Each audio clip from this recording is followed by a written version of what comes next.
On se situe au square Saint-Bruno, qui est situé entre l'avenue Anatole France et on va dire le quartier des Chartreux, à vol d'oiseau, pas très loin de l'hôpital de Troyes. Ce square, il a été créé à l'époque sur un terrain vague. Donc l'idée principale, c'était de garder la végétation et notamment les grands arbres qui sont là, sont ceux qui étaient sur le terrain vague au moment de la mise en place du square.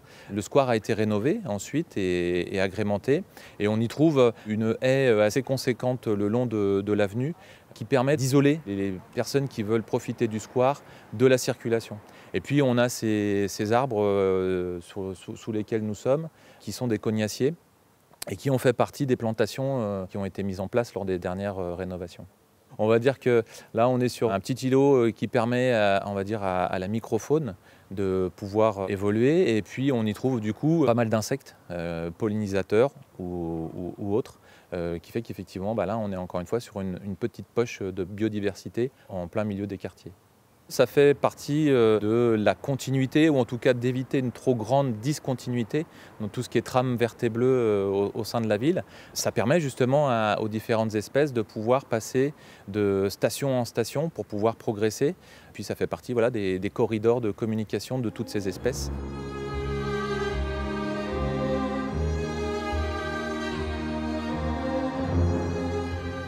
Alors maintenant, on se situe au Parc La Fontaine. On est sur un site de 2,5 hectares qui est situé entre les quartiers du Point du Jour et Gournay de l'autre côté. Il tire son nom du fait qu'il est traversé par le rue La Fontaine.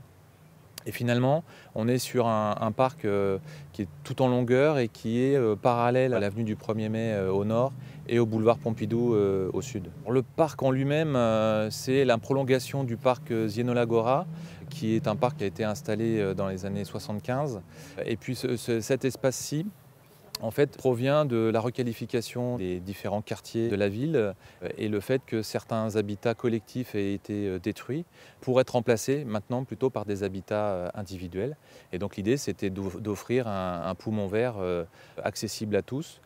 Alors ce parc-là, en termes d'aménagement, il a été conçu un petit peu, alors c'est un peu présomptueux, mais de dire un peu comme un parc à l'anglaise, avec un grand espace vert, une grande plaine de jeux en plein milieu, où les enfants peuvent jouer au ballon, et pas mal d'aménagements de bancs pour que les parents et puis les promeneurs puissent se poser. Et puis il y a depuis quelques années maintenant aussi un city-stade, un petit site multi-activités qui a été installé et qui vraiment donne une notion de proximité, côté ludique à ce parc pour les habitants des quartiers alentours. En termes de biodiversité, on a pas mal justement de végétation qui borde un peu les cours d'eau. Donc on a effectivement ici sur ce site des végétaux qu'on ne va pas forcément retrouver ailleurs ou sur d'autres parcs. Et puis on se sert au sein du service espace paysager de ce parc aussi un peu comme un laboratoire, puisqu'on y a planté des espèces d'arbres pour faire des tests en vue de la transition climatique.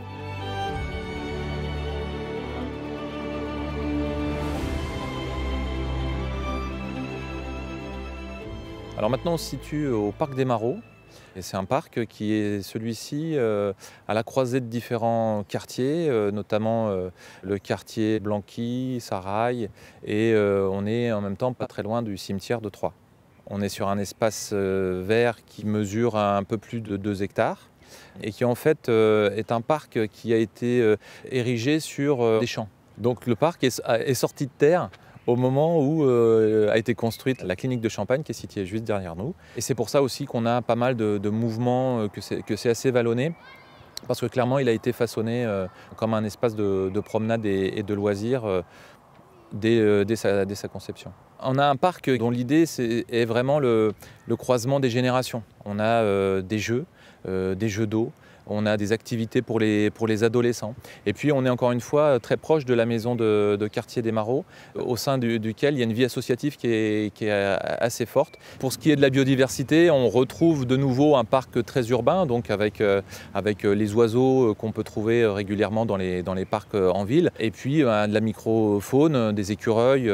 On a aussi un pigeonnier qui est derrière nous, qui permet d'installer et de réguler les populations des pigeons sur la ville. Ce qu'on peut soulever aussi, c'est que le parc des Marauds, on peut vraiment le considérer comme un îlot de fraîcheur.